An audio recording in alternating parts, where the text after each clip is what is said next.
Hello, everyone. This is Lydia Olander from the Nicholas Institute of Environmental Policy Solutions at Duke University. Welcome to the National Ecosystem Services Partnership webinar today. So we are excited to have a presentation on integrating ecosystem values into cost-benefit analysis, project that's been happening at USAID over the last year or so. But before we jump right into that, I'm just going to give one little update on the National Ecosystem Services Partnership and what we've been doing. And we have just recently joined the Natural Capital Coalition. This international collaborative has a wide variety of members and has been very active in the European Union and is now expanding a lot of its activity into Southeast Asia and China, and have worked a lot with the corporate sector, but are now expanding and doing a lot of work with the governments in various regions, and are trying to gain more traction in the United States as well. So I'm hoping that there will be intersections in the work that we do and that they do, and that there are ways we can help connect. And we are hoping that they will give our next NESP webinar to talk more about the coalition if people are interested to learn more about their work. All right, moving on. We're ready to start the presentation, so I'll be running the slides. So if our presenters could just tell me next slide and I will move the slides forward, that would be great. And I will pass it over to you to run the rest of the presentation. Thank you. Great, thanks very much for that introduction. My name is Jenny Kane, and I'm a Biodiversity and Natural Resources Specialist in the U.S. Agency for International Development, Office of Forestry and Biodiversity. For those of you who are as familiar with USAID, the U.S. Agency for International Development serves as the lead for U.S. government foreign assistance and humanitarian response. USAID supports developing countries on their journey to self-reliance and works through our field missions supported by offices in Washington, D.C. We use a combination of partnerships and investments that save lives, reduce poverty, strengthen democratic governance, and help people emerge from humanitarian crises and progress beyond assistance. Biodiversity conservation and natural resources really play a critical role in helping USAID to achieve these goals. As you all know well, people's lives depend on nature. So for instance, 2.6 billion people in developing countries depend on fish for protein and income, and good management of natural resources is fundamental to resilient, self-reliant societies, providing stability and protection from extreme poverty. As many of you also know, the goods and services that nature provides to human development are often not considered in economic analyses. So in addition to the intrinsic value of nature, establishing these ecosystem service values can provide. Can I come closer to the microphone? Yeah. All right. Is that the microphone? Yeah. That's the mic, yeah. Okay, stepping back. So as you know well, goods and services nature provides human development often aren't considered in economic analyses, and that's really what we're here to talk about today. So in addition to the intrinsic value of nature, establishing these ecosystem service values provides extremely useful information in designing development programs to achieve both biodiversity conservation and other sector development goals. So that's what we'll speak to you about. If you could go to the next slide. And can you all hear me now? Okay. You are coming through a little bit louder, so thank you. Great. Excellent. Okay. So to support this work, USAID's Office of Forestry and Biodiversity partnered with USAID's Office of Economic Policy to develop recommendations for valuing the ecosystem services provided to or impacted by other sectors and ensuring they are included in economic analysis in USAID programming across sectors. So at USAID, these sectors might include food security, democracy, human rights and governance, health, and water and sanitation, among others. Today, we'll hear from Paul Oliver, an economist from USAID's Office of Economic Policy and Point for Cost-Benefit Analysis at AID, about how we work with the field missions. And importantly, we're going to hear recommendations today that have been developed through USAID's BRIDGE project, which is implemented by DAI, and with the technical leadership of Conservation Strategy Fund, a leading organization advancing conservation solutions powered by economics. Mark Higgins, a principal development specialist at DAI, has been our lead for the work at BRIDGE, and Bruner, a senior economist, has been our lead at CSF, and will be speaking to you for the bulk of the presentation, which you'll hear next. So thanks so much for your interest. We're really excited to share all of this with you and for you to hear more about our recommendations for integration of ecosystem valuation and cost-benefit analysis. Turning over to you, Aaron. Next slide.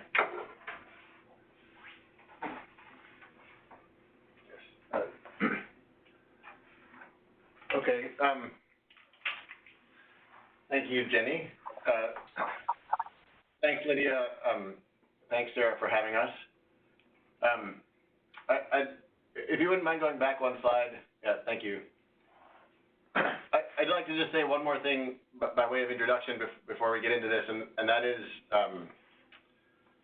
that as Jenny said, and as you all know from your work, environmental services are critical to well-being, but also hard to take into account in design. And in that context, the intention of this was to try to codify a process for USAID to do that more consistently and rigorously in one of the main program design tools, which is CBA. Thank you. Sorry, we're organizing ourselves here. All right. Also, as you all know, and as you all have been involved in, the science of ecosystem service valuation and things associated with that has advanced a lot in the past couple of decades. And so the intention here in the approach wasn't to try to break new theoretical barriers in valuation, but instead to try to bring together the best of what's been done and make a process that's usable, with the intention of being able to both avoid risks of not including values and damaging them by accident, and also take advantage of opportunities to use natural capital sorts of solutions in programming. The last thing I'll do before I jump into this is to recognize the authors. The lead author of this is Baman Kashi, who runs a consulting group out of Canada called Limestone Analytics. Those guys are specialists in CBA. David Simpson, who many of you might know, specialist in ecosystem service valuation for a few decades, including at the USAID CBA. Cecilia Simon, based in Mexico. Mark Higgins at BAI here, and who was already introduced. Nathan Mannion from Queen's University, and myself. The next slide, please.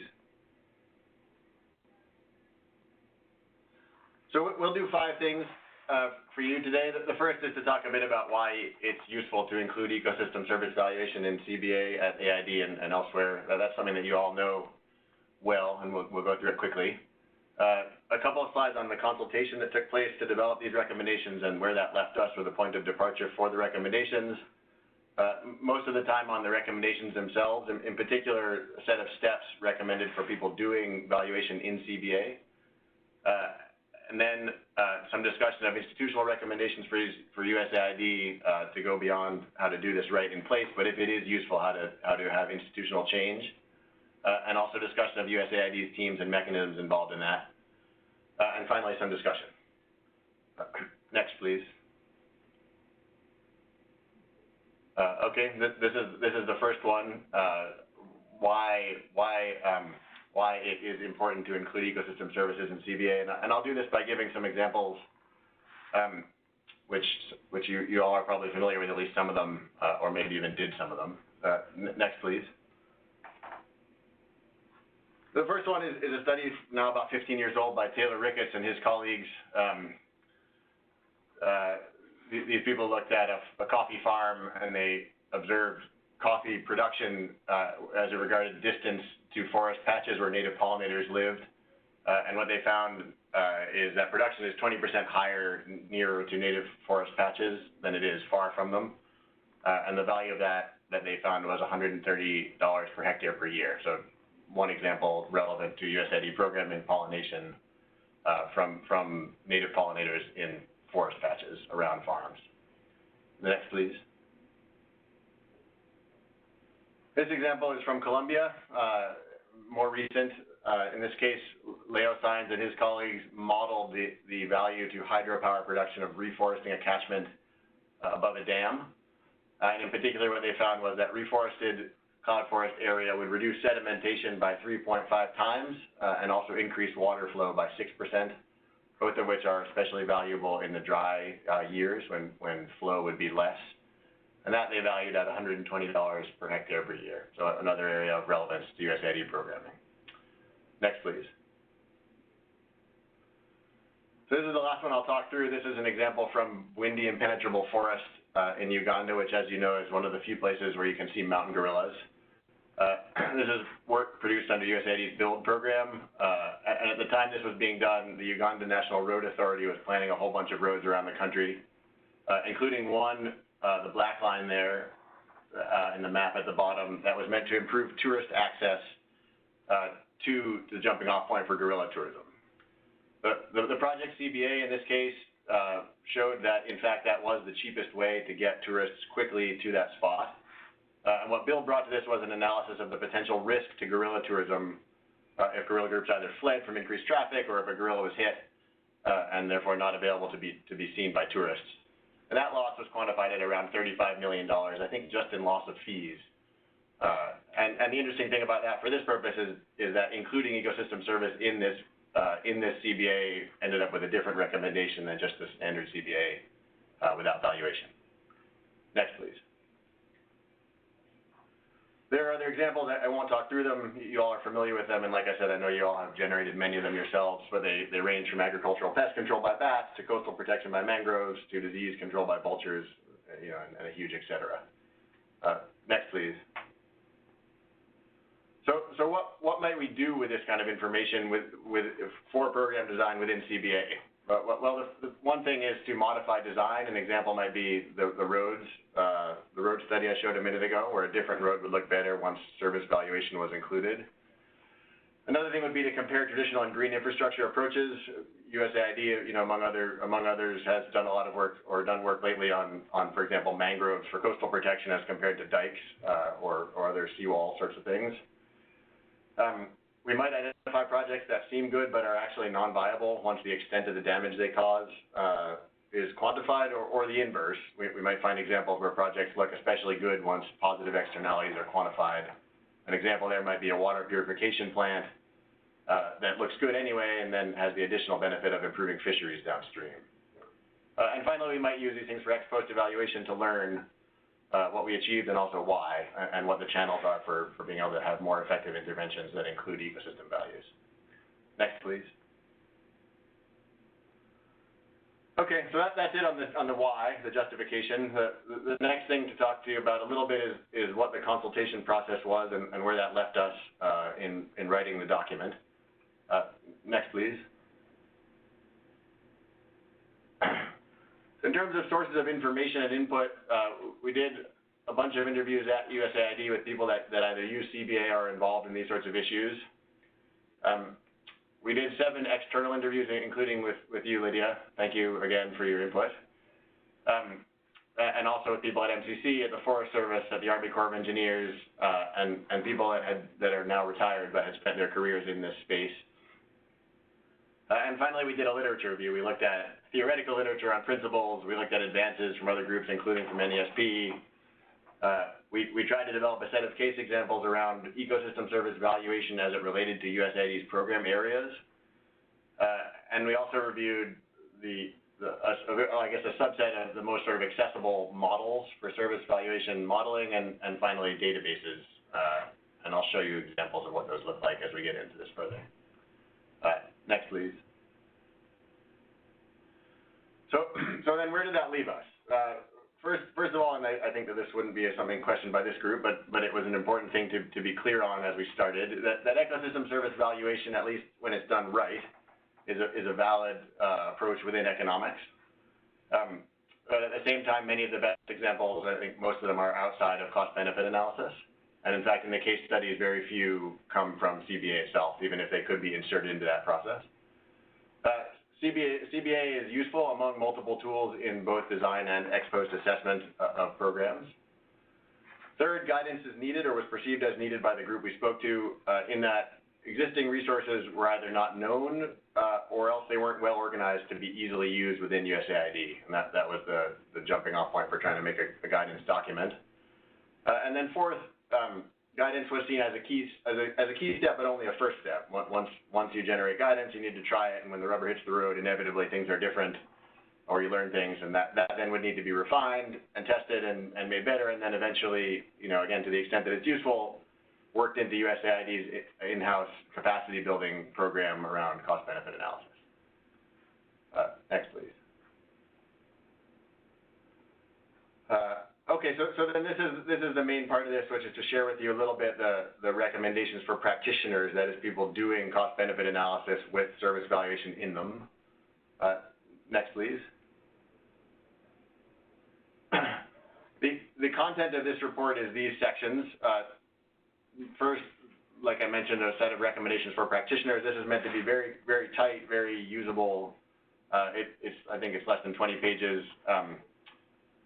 Then second, a set of institutional recommendations. These are aimed at thinking about how, again, if this is a useful thing for USAID, how it can come into practice more. And then those two things supported by a set of annexes, one on key concepts, reviewing why valuation is justified within economics, how to do it right, and that sort of stuff. Second, a literature review, like I mentioned, case studies, especially related to areas of USAID programming. Third, a data catalog, and here are three things. One is models, two is databases, and three are meta-analysis functions, where someone has taken all the sets of good studies that look at a particular service, maybe in a particular area, and created a function that explains how those vary. Six, the example interactions. These are places where, to support the thinking process around doing this, we played through some sort of common interactions between types of interventions and how they might either enhance or damage ecosystem services. And last, the references. And I will go through, the thing I'll show you now is the recommendations part, but I'll mention where other annexes support some of this as I go through it. Next, please. Okay, so this process, the process we came to is got 4 steps for practitioners. You'll see stuff in here that's common. Like I mentioned, the intention here was to take the best of what's out there and synthesize it into something usable for USAID. The first step here is to identify ecosystem interactions, both dependency and impacts. The second, to prioritize ecosystem interactions for inclusion. You can never do all of them. How do we think about which are the most promising to include in any particular context? Third, to assign value. This is valuation properly. And fourth, how to fit that back into a CBA, both technically in terms of accounting and also in terms of what kinds of actions might end up being justified. Next, please. Okay, so the first step of this is to identify interactions. The example I'm going to use throughout this to try to walk through it is an agricultural extension project. So we can imagine that an agricultural extension project might have the dependencies on the top. Let's imagine that there's a bird that eats a larva that would predate the crops. Let's imagine that like in the coffee example, there are native pollinators in forest patches around. And let's imagine that people up in the catchment above that could affect the water flow are for the time being not clearing on slopes or not clearing around streams or not letting their cattle graze there or whatever. And so there's some water provision that depends on behavior up in the catchment. But let's also imagine that downstream, these sets of impacts are possible. We might perhaps inadvertently incentivize clearing on slopes that might cause some flooding. By improving access, we might improve the possibility for tourism, and by perhaps incentivizing clearing, we could reduce the availability of non-timber forest products. In terms of resources to do this kind of mapping exercise, the guide provides a few things. One is some key questions to ask. These are pretty basic. The second is a set of sort of thinking questions on sources of information between experts, literature, local people living in these realities to try to build up this map. And also, like I mentioned, I think at the beginning, some examples of possible interactions. So we can imagine fertilizer application might damage fish production via affecting a river, or more efficient irrigation might improve fish production via ensuring more water in the dry season. And these sorts of things are available as resources to help build up this set of dependencies and impacts. Next, please. So the next step is a prioritization step. Like I mentioned, I think a lot of effort ought to go into here in that it's probably never possible within the constraints of a project to do everything. And it's also possible to weed out the ones that are maybe least likely to influence the ultimate project design. So what the guide provides here is a set of criteria that might be useful for making this kind of decision. Next, please. The first one is, can the impact on ecosystem services be assigned to the stakeholders in a CBA, the people that we're, intervening on behalf of? We could imagine in this context, for example, that while roads would improve tourism, all the business is going to be carried out by a foreign company. They're not going to hire anybody locally, and therefore, while there may be a benefit, it's not one that's necessarily a focus of our intervention, and so we're going to decide not to try to quantify that one. Next, please. Second one would relate to reliability. As you know well as a group, some of these things can be pretty complex and hard to figure out in a short time and sometimes with a limited budget. We could imagine that while we understand the general process from talking to local people about pest control, we don't have time or budget or expertise to study bird biology, bug biology, and plant biology and create this function as it relates to this project. So we might weed out pest control. Next, please. The third is just a magnitude question. We might, of course, we don't know this until we've done the evaluation, but we might, from talking to local people and looking at the literature, say, in this context, we think non-timber forest products, they aren't going to be big. Maybe people don't use the forest that much. Maybe it's very degraded and there's nothing in it. And we can say, all right, we're going to not bother with that one. Next one, please. So this is the last one, and this is, this is standard within a CBA, and it's the issue of causality. We might think about whether there are a set of these services where there's going to be some change maybe, but we can't reliably say that this is caused by the project, and therefore, again, might be important, but it's not necessarily a priority to include in the CBA. Any one of these might be relevant to that, but we could imagine, for example, that a whole bunch of things are happening that might all influence non-timber forest production, and therefore we don't want to try to associate the tiny piece that we might cause of damage to that. Next, please. So this third step is valuation properly done. We had a lot of fun discussions around how to recommend different possible approaches to this, and what we ended up doing, given that each project has its own constraints in terms of time and budget and complexity, was instead of saying, one thing is better than another, we ended up simply sorting methodologies in a hierarchy. In particular, at the top, those that are the most accurate, but also probably the most costly and time-consuming, and then going down the chain to those that are maybe the least accurate, but also the quickest and least costly. Next, please. So the first of this, obviously, is primary study. We didn't get too much into which pieces of primary study are best, but that's certainly a useful area to think about. In this example, we might imagine that flooding was seen as really important, and it was worth the time to do some physical modeling on what the physical change would do in terms of water flow and when, and then to work with stakeholders downstream to understand what damage might be caused, or what actions they might take to avoid it and what those would cost, or what they'd be willing to pay to avoid the damage, or that kind of thing. Any of a set of valid ways to understand the change, the value of the change. Next, please. So moving down a step then might be modeling platforms. You all work with this, I know, but we might imagine, for example, that water flow could be modeled by say, an InVest type tool, which gives a general sense of how much more or less water might flow in the year as a result of the physical change that could take place in the catchment if people change behavior. Next, please. And the final here are the two that are in the category of benefit transfer, function transfer, and unit transfer. Let's imagine in this case that this is a farm just next door to that one that was studied in Costa Rica. So the crop is the same, the bugs are the same, the altitude is the same, the market is the same. We might say, okay, in this case, we think that the hectares of forest around this intervention are going to have a sort of similar value. Let's just randomly $25,000. Okay, so if you could keep this in your mind for just 1 second, I'm going to take a deviation and do 2 slides on sort of what's in the content for modeling and for benefit transfer, and then we'll come back to this flow. Next, please. In modeling, we reviewed, I think, 5 or 6 modeling platforms, just the more basic ones. Of course, there are lots of these, and they get far more complex than we tried to review here. But just to show you the table, the fields that we reviewed for each are their name, their geographic coverage, how they relate to USAID sectors, what services are considered, and the valuation methods where that was employed. And these are, as you all know well, models that typically go from a change in land cover to a change in physical quantities, which can then be valued, although not in all cases. The InVest water yield model, as I understand it, for example, provides an NPV of energy sales. I think that's all I'll say about that, other than to note that after this came out, there was another review too, which is also super interesting and useful, by Rachel Newgarden, which some of you may be seeing also. Next, please.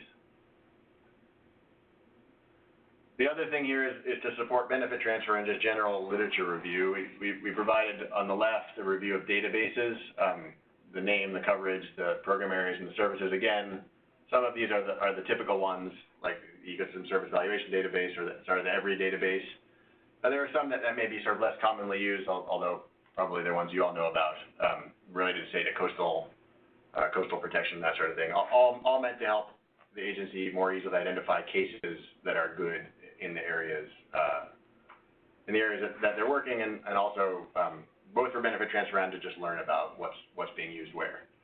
And the last thing that we reviewed is these meta-analytical functions, which I think have a lot of promise, and that is, again, where someone has taken all the studies that meet some quality criteria of a particular theme or set of themes in a particular biome and analyzed how they vary. And there's one here for forests, one for wetlands, one for lakes, a couple that are truncated here just to be able to show you the slide that are for coastal systems and services. Could you go to the next slide, please? Something was missing there. But anyway, I think you all have probably seen these things, but they're in effect just mathematical functions that explain the per hectare values as a function of things like GDP, extent, number of people living nearby, and that sort of thing. Okay, so the last step here then is integration of valuation into CBA.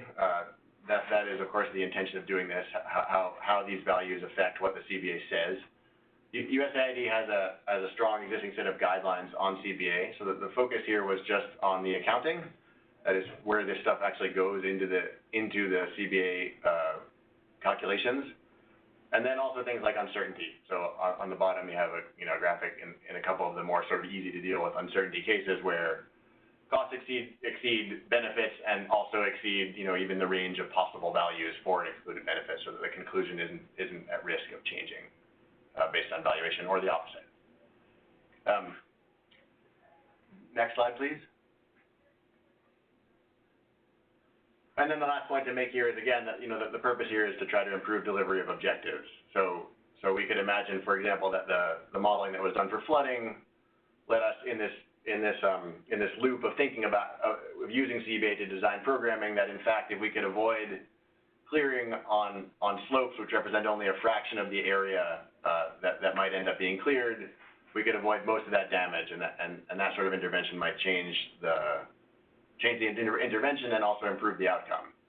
And then for the two dependencies, we could imagine that if there are interventions with landowners that cost less than the damage that we could suffer, that could result in them keeping forest patches or keeping, say, river vegetation. Those two might be useful changes in the design of the project to both include ecosystem services and improve delivery on the outcome. Next, please. Thanks. Okay, so that's it for the process. Looking forward to discussing it as we go along. I'm going to give just the first slide in this institutional recommendations, USAID teams and mechanisms section, and then Paul will give you the rest. Next, please.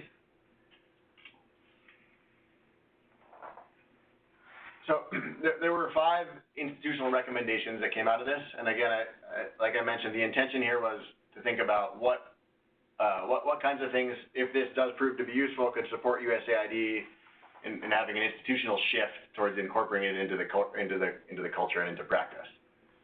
The first is to produce guidance and data. That's sort of the purpose of this document and its application. The second is to think about training. USAID has an internal training program in cost-benefit analysis, but to think about how this sort of guidelines and the recommendations that come from applying it could make their way into the training process. The third is champions. This is just thinking about institutional changing in general. It's all well and good to generate good data and good approaches to the extent that things can be picked up by someone that really believes in them with the power to move them through the institution. That would be a useful thing. The fourth one relates to the evidence gap. So if you think back to the example of the pest control dependency in the example I gave, there may be, as this thing is applied, some set of services that are consistently seen to be important, but also consistently outside of the scope of what can be done within a project. If those things are tracked and put into a box of really key evidence that's needed, that might be the sort of thing that can be invested in as pure research, or perhaps work with partners to answer so that it can be incorporated into future projects.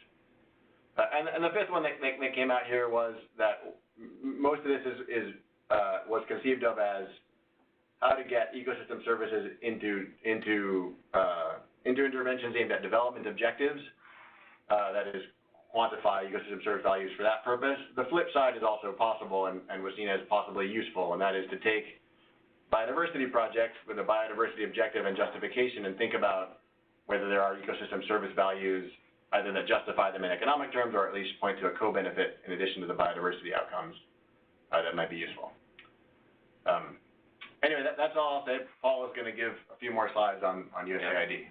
Okay, so yeah, you can go to the next slide, please. Yeah, so my name is Paul Oliver. I'm an economist in the Office of Economic Policy at USAID, and I was the first economist to do to follow these guidelines that we developed in a project, an agriculture project in the Sahel region, in Burkina Faso and Niger. And I did that this summer. And so yeah, so USAID. We have this cooperation between economic policy, our Forestry and Biodiversity office, and those two offices are in the E3 Bureau, Bureau for Education, Economic Growth, Education, Environment. And so EP provides the CBA kind of the lead for the agency. We've done CBA for a number of years now in a variety of sectors, but this was new for us. And then we have, Forestry and Biodiversity providing support and some mechanisms that we can draw on. And so ultimately, we're just providing support to field missions. If we can't do it in-house, we have mechanisms in place to help missions connect and use resources that are available. So next slide, please. So the main mechanisms, just briefly, because it probably doesn't directly affect most of you, but we can do a variety of services, and the primary mechanism is called LEAP 3, which is a 5-year award that was released around in May of last year. It has a $20 million ceiling, and that mechanism covers a wide variety of economic analysis, but cost-benefit analysis is one of the specific items that are mentioned. And so we've got plenty of expertise that we can draw on and have drawn on to use that. And then we also have the BRIDGE project that Mark works under. So, and they can provide more guidance on kind of the actual natural ecosystems expertise there. While economic policy, what I can provide is kind of a more general CBA technical guidance. So with these two offices and our various mechanisms, we have the ability to do this kind of work moving forward. So next slide. And that is the end. So I guess for now we will just take questions from anyone and look forward to the discussion. Great, thank you. So if anyone has questions, feel free to type them into the chat box and I'll kind of mediate the discussion session. I guess I can start it off. Do you have any sort of testing process in place? Is anyone using the guide, and are you sort of getting feedback on how it's being used and who's finding it useful? Yeah, so I'll take that. This is Paul. We've only used this one time so far. This being pretty new, and that was in the Sahel region on an agriculture project. And so that was kind of our trial. There were a lot of lessons learned for me as an economist doing this, and for the guidance for the mission. And so we are keeping track of those. And so I think that the big lesson for me, I think, was just kind of understanding the data requirements. And so working in the Sahel was particularly difficult because of a lack of data that I could draw on from other studies that have been done, because it is one of the more understudied environments, I think, and regions of the world. And so the data was the big challenge. But structurally, the process that was developed made a lot of sense. I was able to structure the report. I just went through following the process and doing what I could. And if I couldn't do something for data or for whatever reason, then I would just, basically would document, specifically why I was not able to do something. And so I think it's a very, it's a very transparent and clear process.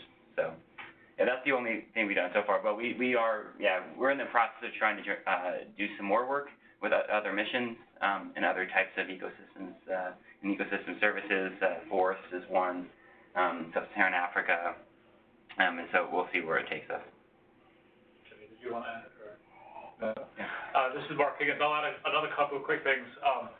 Right before this report was released, there was another USAID mechanism called CEDIR, CEADIR, that did a great study in coastal Mozambique on comparing traditional earth and dike solutions for coastal storm protection to mangrove restoration. And so that was through a different mechanism before these recommendations, but also gives an idea of the kind of work that USAID may be doing on this as we go forward. But it basically found negative net present values for both the traditional solution and the green solution. But when you start adding in carbon sequestration and the fisheries benefits from mangrove restoration, it came up strongly positive. And the BRIDGE project, we now have a collaboration with University of Vermont Gund Institute, looking at the benefits that forests provide for health outcomes, using the Demographic and Health Service survey data, DHS data, finding, and these, we don't yet have dollar values on them. This is something we're also interested in doing, is finding out what exactly are the dollar values for reduction in diarrheal disease or vitamin E provision by forests in forested landscapes, and how can we begin to include that in USAID programming. But there's a whole slew of examples, and the nice thing is USAID Foreign Service officers are a pretty creative bunch, and they're really interested in this stuff. So we're kind of expecting a lot more of this to emerge as we go along. Nothing else here to say on that subject. Okay, great. Thank you. So I have a question. Oh, did somebody want to add something? No, I see there's two questions from Christy. Yeah. So the first being interactions of this work with the environmental assessment process and how to avoid duplication. It's a great question. We are already in conversation with the environment officers here at AID. We call this environmental assessment process environmental compliance, and they parallel have developed their own resource on environmental compliance and ecosystem services, but where we coordinated is they refer out to us for the valuation piece, because really what environmental compliance can help you identify are those project impacts to feed into a CBA. We have other analyses at AID where potential ecosystem service dependencies can be identified, so things like we do climate risk screening of all development programming across sectors, and so clearly that's an area where you may identify different climate risks based on, say, changes in water provisioning, things that we can then pull into the ecosystem valuation within a CBA. So we're working closely with our different Bureau Environment officers to try to operationalize this, because we see that is really feeding necessary data. And then the CBA process and the ecosystem valuation that might be done on it can feed data back to them on sort of what is the cost then of those impacts, and then we can also start looking at what might be the cost of mitigating some of those impacts. So there's a really nice synergy going on, both technically and then also programmatically in terms of all of us talking together and figuring out how this can get operationalized in our programming. And Paul, I don't know if you want to add, I know you had read through a lot of compliance docs for your CBA in the Sahel. Yeah, there are lots of compliance docs. That's the one thing we do a lot of. And those were helpful to some degree. Yeah, it kind of depended on the issue, but yeah, but they're a great resource, because they are, I think it's not mandatory, because they are mandatory, then, you know, every mission, every project can have them. So that's helpful, because a lot of this stuff, it's not mandatory, so. Yeah, for CBA, not mandatory. So I have a follow-up question to Christy's first one about the ecosystem interactions and environmental impact, kind of the identification process. So I know that there's been other work at USAID that Mark and others have been involved with on results chains, and we've been using that kind of conceptual model method in the U.S. to help map out some of those interactions and help people understand how different interventions can have different ecosystem services outcomes, and use that as a tool to help people see things that they might normally not, in a very kind of relatively simple way that, you know, you can see their consistencies across, you know, the example that was given in the talk today for, you know, the agricultural extension. There's going to be a similar set of ecosystem services outcomes to consider with those types of projects. So we've been using these to develop kind of common models people could look at and use as a starting place. And I'm wondering if that's something that's been thought about for USAID. We certainly looked at the work you've done. I assume you're talking about through the BRIDGE collaborative, to look at how you all are handling situation models and results chains. I think it's great and very interesting. Within biodiversity programming at this point in time, we don't include the sort of unintended impact within our modeling. I think it's certainly useful to look at. There is a little bit of a timing, whereas compliance is usually done at the end of a design process, for better or for worse. And I know obviously that modeling is happening up front. So it's not something we're doing currently, but certainly something that we've considered and is worth considering. Similarly, we do try to feed information from climate risk management into our situation models and results chains. So from that climate risk screening, you do have, again, information on what are the climate impacts on your project and your intervention, and that we are starting to map in a more concerted way when we do the situation models and results chains. But I appreciate that you all have taken it to that sort of unintended consequence mode as well, and not just looking at the results you intend and how they lead up, but the results that you don't expect that you're getting. And certainly that's the type of thing we're also wanting to quantify in this ecosystem valuation and CBA work. Yeah, this is Mark. I'll just jump in. And for those of you who don't know about some of the work USAID is doing, kind of in parallel to the BRIDGE project effort, which is not to be confused with the BRIDGE collaborative work, which are remarkably similar name. There's also a USAID project called Measuring Impact, and it's kind of the sister to BRIDGE. Measuring Impact is designed to implement some biodiversity conservation planning best practices of the agency. And then BRIDGE project, as a sister project, is intended to improve integration with other sectors. And so as part of that Measuring Impact, it's largely bringing the open standards for the practice of conservation into USAID biodiversity design. So I think probably a lot of you know about the open standards, so the situation model results chain approach. So recently, as Jenny mentioned, we don't necessarily use this when we look at integrated situations. We don't necessarily use it to look at the negative impacts, but we do focus optimistically on the positive ones. So we actually use results chains as prescribed through the open standards to show how USAID biodiversity programming and positive outcomes for things like fisheries can yield positive outcomes for food security goals or global climate change adaptation goals or any other outcomes. So we actually have been using the open standards pretty commonly and rigorously to look at the connection between through ecosystem services, the connection between biodiversity outcomes and outcomes in other sectors at USAID, and it's really helpful. But yeah, as Jenny mentioned, we're focusing on positive, the positive impacts. In the modeling, compliance certainly captures. But the compliance is getting the negative. So, but yeah, when I started learning about the work that BRIDGE Collaborative has been doing, Lydia, that you and everybody else have been doing there, it's remarkable to see this very similar approach to handling integration and ecosystem services. And it's been great having Conservation Strategy Fund on board too, because I feel like, and then working with the folks at Gund and Taylor Ricketts, I feel like this is a small community and we're converging on some similar interests and some similar approaches. So we have a very practical question next. Someone asks about the cost of doing a CBA and sort of thinking about how much you might need to budget for that type of work, and then also thinking about how much time that might take. Yeah, so this is a good question. We do get this a lot.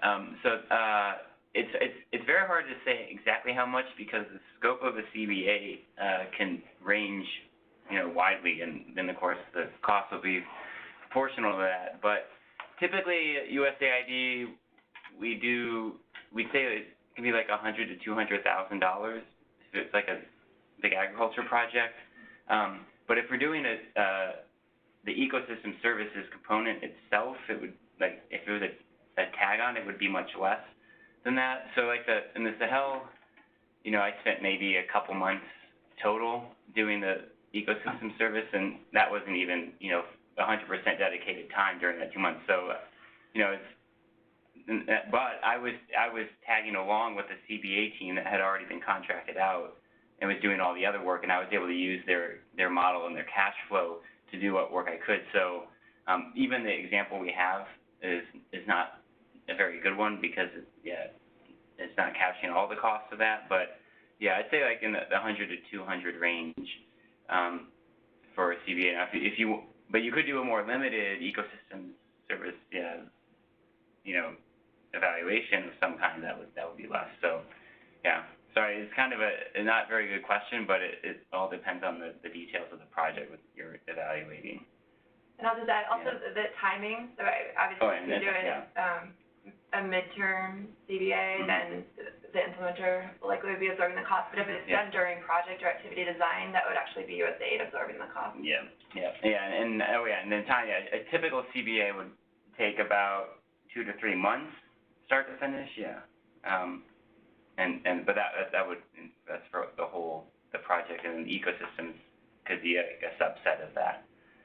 Although to put this in context, these kind of like an ag project, a food security project, is typically a 5-year project with a budget of total budget of 40-50 million or something. Around 40-50 million. So. So when to do it is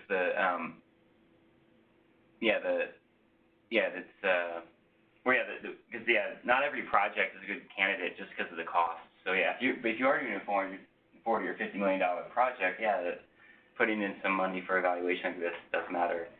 So when we get request submissions to do these CBAs in general, not just ecosystem services, we do have to think about what question they want answered and how big the project is and whether it's the right analysis, because it isn't always the right analysis to answer the question they have. Maybe I could just add one comment on that on the valuation part, which emphasizes the point Paul just made. The cost of the valuation, as most of you guys know, is going to vary entirely. In this case, on how much of a shortcut you can get away with taking. If you can get away with something that's from the benefit transfer world, you can save time and money. And if the thing is too complex to do that credibly, or you need some modeling, or those things add time and cost. And I think that's why this process up front of figuring out what you're going to do, within the constraint of the project is so important. And then go ahead. I see the last question about the CBA guidance that USAID has. So we have a number of resources that are public, and I can't remember right now if our agency CBA guidance that covers not just agriculture but any sector. We do have that. I can't remember if it's on our public website right now, but our agency guidance is there's nothing new in there. There's lots and lots of resources out there. People have been studying CBA in detail for 60 or 70 years now, and so, but if you go to our public website, and I can give a link later if you need, but if you go to search for economic policy, you'll find a CBA page, and we have a whole bunch of resources there, including a number of CBA reports and CBA models that we've done, mostly in agriculture, but there's some others as well. There's an energy, off-grid energy project I did a couple of years ago that's available. So I recommend going and checking those out. And there you go. So Okay. Yeah. So so we were I don't know how this happened, but somehow we got clearance to make the entire models public. So those are interesting if you want to see the actual technical details of the cash flows and everything. But there's also the written summary reports, which are accessible to a general audience and include an executive summary. So I would recommend going there and checking out what we have. And then if you do have other questions and want more resources, you can email me. I think if you can get, just say, you can enter. P. Oliver at USAID. I can point you in the direction of some public sources that I use myself and would recommend.